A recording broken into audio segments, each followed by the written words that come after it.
Bonjour à tous et bienvenue dans 50 films à voir avant la fin de l'année 2023.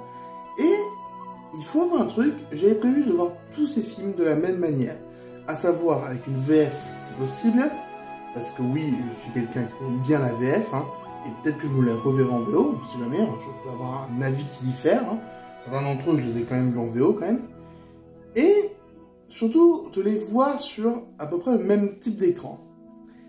Mais il s'est avéré que Titanic de James Cameron, sorti en 1998, fête ses 25 ans. Ce qui fait qu'il est né la même année que moi. Mais bon, c'est pas ça l'important. L'important c'est qu'ils l'ont ressorti en salle, en version remasterisée et en 3D. J'ai pas pu résister, je n'avais jamais vu Titanic, je suis allé le voir en salle, et c'était bien! Honnêtement, la 3D, c'est pas un truc waouh! Mais je sens que par rapport à l'œuvre originale, ça rajoute quelque chose en plus. Franchement, c'était super comme séance. J'ai passé un excellent moment. La version remasterisée, elle aide peut-être un peu pour ça, mais c'était génial. Vraiment, je pense que beaucoup d'entre vous ont vu le film, et moi j'avais peur d'une chose, c'est que ce soit trop long. Mais c'était pas le cas. On a vraiment un film qui est en deux parties, le avant iceberg, le après iceberg, et les deux parties marchent très bien l'une avec l'autre, l'une à la suite de l'autre, et en tant que partie elle-même, on pourrait quasiment faire un film que sur ces parties-là.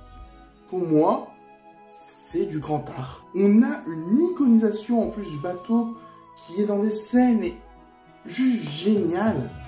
Alors je sais que ça va être beaucoup d'impératifs que je vais dire dans cette vidéo, mais oui, j'ai vraiment adoré Titanic. On a de très bonnes choses et je comprends pourquoi c'est l'un des films les plus aimés de tous les temps. Moi qui avais peur que ce soit pas le cas, bah si. Ensuite, les acteurs sont juste excellents. Mais bon, ça vous le savez encore une fois, ils marchent tellement bien dans leur rôle, c'était un délice de les voir. Je sais pas quoi dire en plus, en fait, tout a déjà été dit sur Titanic. Parce que, voilà, c'est génial. Peut-être petit bémol sur la musique à la limite. Je pensais qu'elle serait beaucoup plus présente. Elle ne l'est pas tant que ça. Mais là où elle est présente, ça marche très bien. La tension dramatique marche très bien également. Donc le jeu des acteurs, ça marche. Les décors marchent très bien. Les décors marchent très bien. Les effets spéciaux marchent très bien. Je les ai pas remarqués.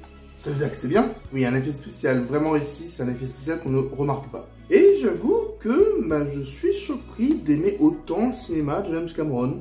Les deux Terminator étaient sympas, Titanic était sympa. En fait, il y a juste Avatar que j'aime pas. Mais bon, c'est pas le moment de parler de ça, c'est plutôt le moment d'enlever l'étiquette. Bref, c'est le 7e film, il n'en reste plus que 43. À bientôt.